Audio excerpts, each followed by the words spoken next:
Bienvenidos a este cuarto episodio ya del podcast de Kilimanjaro Specialty Coffees en español. Muchas gracias a todos por estar escuchando, por el interés y por los comentarios y sugerencias que nos siguen enviando cada semana.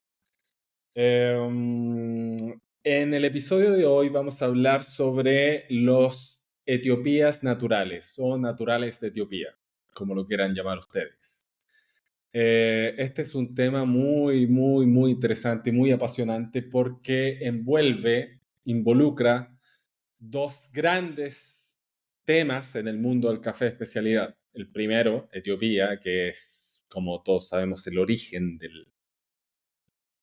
la civilización, en primer lugar, de la humanidad, y también el origen de la especie arábica, el origen de la industria del café y yo creo que el origen más importante en la industria actual del café de especialidad. Por lo tanto, es un lugar muy valioso para todos los que trabajamos en este maravilloso rubro del café de especialidad. Y hay mucho que contar con respecto a este origen. Y por otra parte, el proceso natural también es la forma originaria o quizás no, no la primera forma en que se comenzó a procesar el café, y eso lo vamos a ver en este podcast también, porque tengo una historia que contar al respecto, pero sí desde un punto de vista general y desde lo que todos conocemos, o al menos la información que conocemos, porque también hay una falta de investigación, de historia con respecto a cómo comienza a comercializarse y a procesarse el café en el mundo, pero sí se sabe que la primera forma eh, a gran escala, digámoslo así, en que se comenzó a procesar el café fue el método natural, y así fue como se expandió el café por todo el mundo. Así que es un tema muy interesante y espero que a ustedes también les apasione y les guste. Bueno, antes de comenzar y muy rápidamente para no extendernos tanto en este podcast, voy a mencionar algunos comentarios y mensajes que nos han llegado. Voy a partir con Spotify, donde en el episodio anterior, Futuro Café nos dice, muy interesante este punto de la latitud con respecto al episodio anterior donde hablamos sobre latitud versus altitud, densidad del café, todo lo que necesitas saber. Nos dice, muy interesante este punto de la latitud. Desde Futuro Café nos preocupamos por mostrar la trazabilidad de los cafés que servimos. Habíamos pasado un poco por alto este punto. Muchas gracias. Así que muchas gracias Futuro Café por ese comentario. Me alegro que les sirva esta información. Y también Arturo Espinosa Astorga nos dice, hola, muy buenos episodios. ¿Podrías hablar un poco del proceso de exportación e importación? Permisos, aranceles de enviar café de otros países a Chile, por favor. Muchas gracias, Arturo, por tu comentario. Vamos a hacer un episodio con respecto a la logística. Lo tengo acá escrito, que sería el siguiente, si no me equivoco. Está programado y lo hemos llamado logística lenta. El título va a cambiar seguramente y vamos a encontrar algo más atractivo. Pero esa sería la idea y vamos a hablar quizás no tan enfocado en Chile porque no queremos que este podcast se enfoque en un país donde trabajamos en Chile, en España o en Hungría, sino que sea más del origen, más global. Pero sí vamos a hablar sobre importación, exportación, la logística y por qué algunos cafés se demoran tanto en llegar, que es un comentario recurrente que recibimos por parte de los tostadores. Así que eso sería con Spotify. Por esta semana vamos a YouTube, donde también pueden escuchar este podcast, si es que alguien prefiere hacerlo en YouTube, donde se me había olvidado leerlo del capítulo del episodio número 2, donde Javier Valdebenito nos dice agradecido de que este podcast referente al mundo del café haya abordado un tema tan intenso como los problemas políticos económicos asociados a un origen y no escuchar sobre notas de cata, puntaje, etcétera. Muchas gracias. Javier, muchas gracias por el comentario. Para los que no saben, Javier es un gran amante del café, lo conozco hace muchos años, siempre está muy interesado en asistir a las catas que hacemos. Es un gran amigo y es un real coffee lover, así que Javier, un abrazo. Espero que nos podamos ver pronto nuevamente en una cata. Y Nelson Barraza nos dice, excelente podcast que ayuda a conocer otras realidades del mundo. Y excelente locutor. Eso no, en lo último no estoy tan de acuerdo, pero muchas gracias, Nelson, por tu comentario. Y por último, nos vamos a un correo que nos mandó Timea Urnikulin de Hungría, que habla muy bien español y probablemente su nombre lo dije muy mal porque yo hablo muy mal húngaro, pero nos dice, muchas gracias por el podcast, estoy muy contenta con él, soy un amante del café de Budapest, llevo mucho tiempo siguiendo tu página de Facebook y me recomendaste también otra compañía donde tostamos café para ordenar un sample. Probamos y bebimos el café más excelente de nuestra vida. Wow, muchas gracias, Timea. Y el podcast. En el tercer episodio obtuve la respuesta a una de mis preguntas. ¿Qué es lo que hace Kilimanjaro Specialty Coffees? Me gustaría saber más detalles sobre el funcionamiento de la empresa, si es posible. ¿Cómo hace para localizar a los compradores? ¿Qué tipo de trabajo se realiza en el laboratorio de Budapest? ¿Cómo determinan exactamente si un café es de buena calidad o no? ¿Por qué elegiste la lengua española para el podcast y no el inglés? Podría ser interesante entrevistas con los propios productores, lo tenemos contemplado también, y también me interesaría saber su punto de vista de la producción y la venta. Dijiste que no se trata de un podcast profesional, pero creo que lo es. Quizás el equipo que utilizan no es profesional, pero se trata de tu amabilidad y pasión. Se puede sentir y escuchar tu pasión. Bueno, eso me refería cuando dije que no era profesional. Me refería a que los materiales que utilizamos no son profesionales, lo hacemos con los elementos materiales básicos, pero sí lo intentamos hacer con mucha pasión y con mucho cariño y de la manera más profesional posible. Lo siento que mi español no sea perfecto, pero he intentado darte mi opinión. Yo creo que tu español es muy bueno, Timea, y muchas gracias por tu mensaje y tus preguntas. Voy a contestar una. ¿Por qué elegí la lengua española y no el inglés? Porque creo que en inglés hay mucho podcast sobre café y en español hay muy poco, por lo tanto, y también obviamente me siento mucho más cómodo hablando español que inglés y creo que puedo expresarme mejor, así que por eso decidí hacerlo en español. Y el resto de las preguntas, si te parece bien, las vamos a contestar en un próximo episodio que podría ser el de logística lenta que tenemos contemplado para que envuelve también todo el tipo de trabajo de localizar compradores. Me imagino que te refieres a los tostadores, qué tipo de trabajo se realiza en el laboratorio de Budapest, cómo determinamos si un café es de calidad o no. Sería súper interesante abordarlo en ese episodio. Así que muchas gracias, Timea, por tu comentario y bueno, ahora vamos con el tema que nos convoca, que es naturales de Etiopía. Solo para aclarar, vamos a dividir este tema en dos partes, o sea, vamos a abordar el tópico en dos partes. En primer lugar, vamos a hablar de Etiopía y luego vamos a hablar de el proceso natural. Así que con respecto a Etiopía, yo he comentado en varias ocasiones y lo he escrito, creo, eh, también en varios artículos, que para mí Etiopía es el origen más difícil en el que me ha tocado estar y trabajar y conocer. Me llama la atención que he estado leyendo últimamente que hay muchos importadores que no piensan lo mismo, que creen que es Kenia el más difícil, pero yo creo que sin duda alguna y por una diferencia abismal, Etiopía es mucho más complejo. Y el motivo de esta dificultad, de esta complejidad, tiene que ver con una cuestión cultural, con una cuestión histórica, con una cuestión de infraestructura, de situación económica. Tiene que ver con la cantidad de café que procesan eh, en un tiempo muy limitado, en un periodo de tiempo muy limitado, procesan mucho café. Si ustedes saben, Etiopía es el quinto productor mundial, el segundo productor de arábica solo, después de Colombia.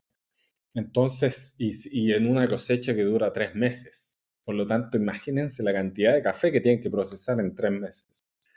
Eh, entonces, por eso, por este conjunto de motivos, yo creo que Etiopía es mucho más complejo.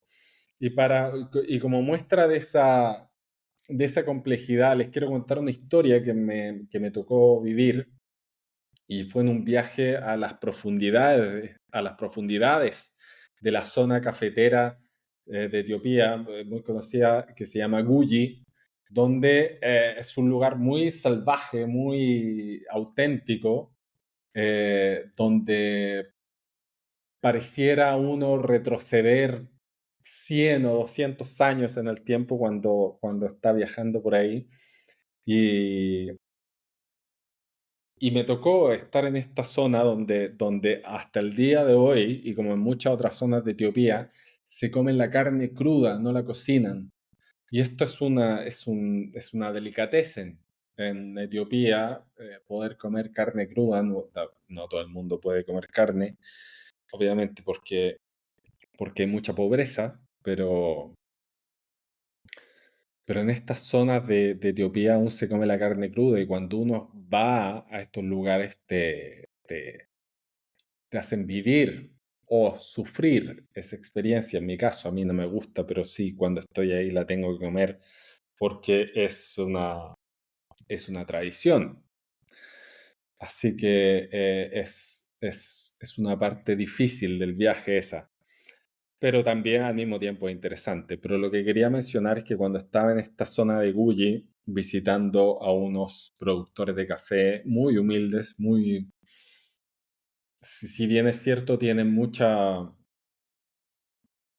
conocimiento de la zona y tienen mucha preponderancia en el mundo del café de especialidad porque producen muy buenos cafés, son gente que creció en esa zona, que no tienen conocimiento mayor con respecto a la forma en que su café se transa en el mundo y a los rincones del mundo donde va a llegar. Simplemente se preocupan por producir café dentro de esa zona limitada, si lo podríamos decir.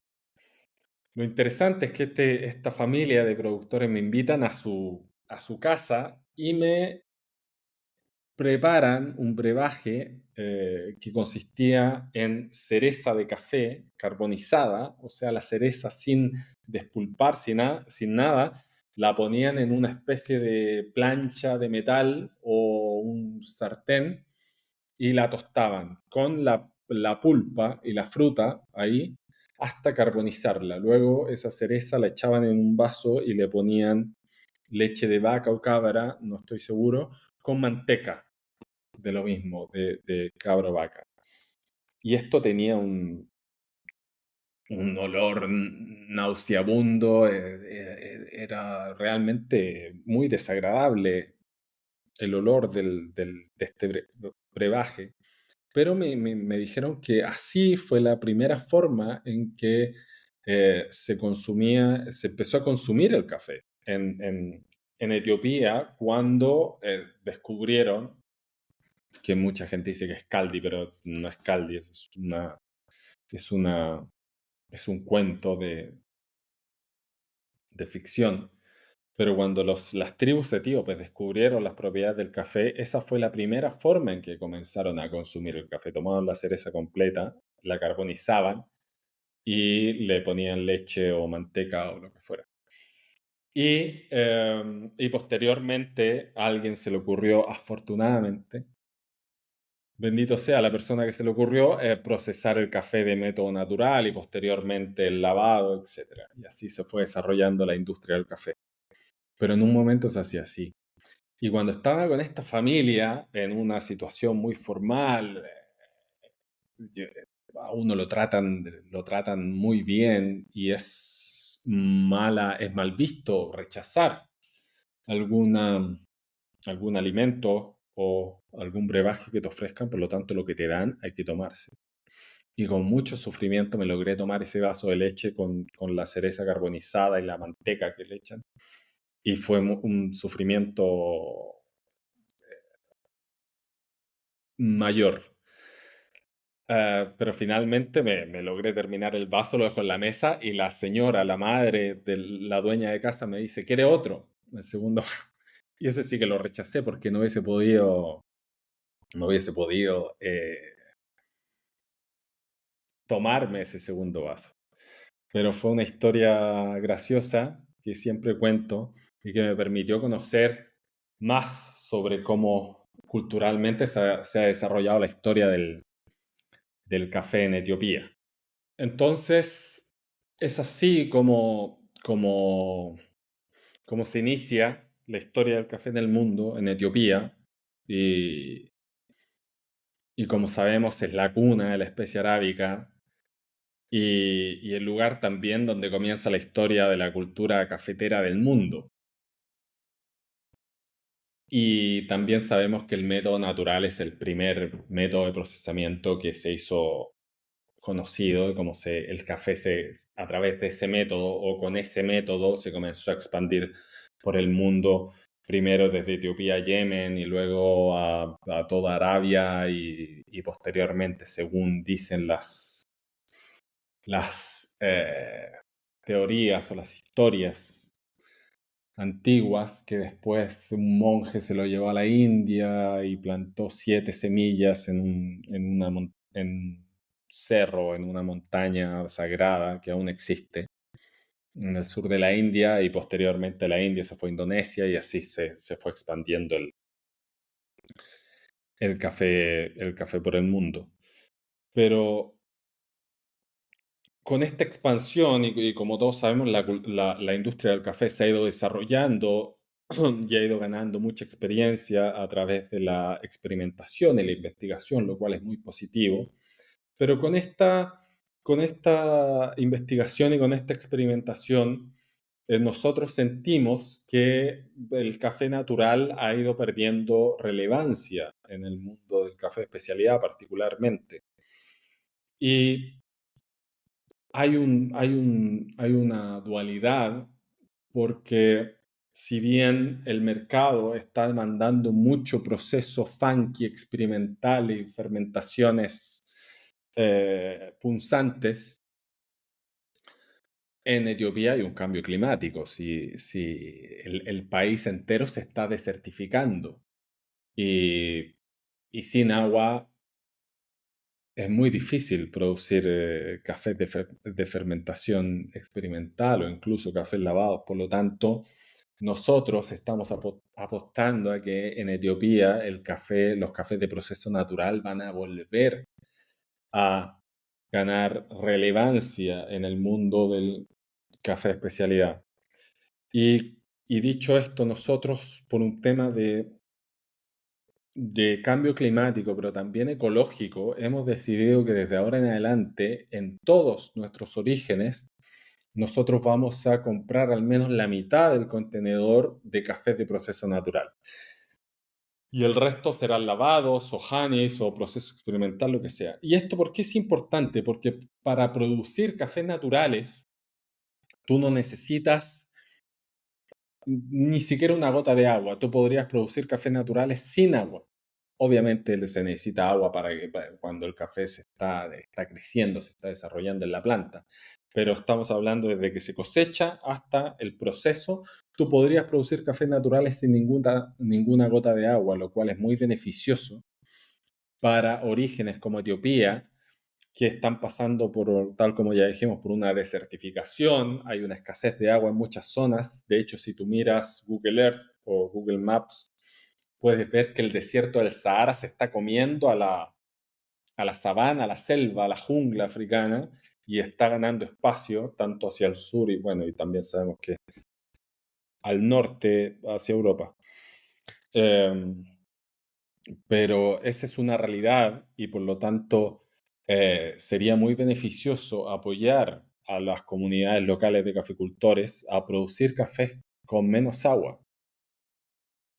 Además, la producción de café lavado genera una contaminación que es brutal en las comunidades aledañas a la estación de lavado, porque generalmente si tú, en primer lugar, porque tienes que usar mucha agua para producir cafés lavados, eso es la primera debilidad del proceso, y segundo, porque el agua que tú usas se vuelve, en el proceso de lavado se vuelve tóxica, y si no la filtras y la tienes que depositar en algún lugar que generalmente lo hacen en el mismo lugar de la fuente de donde se obtiene el agua.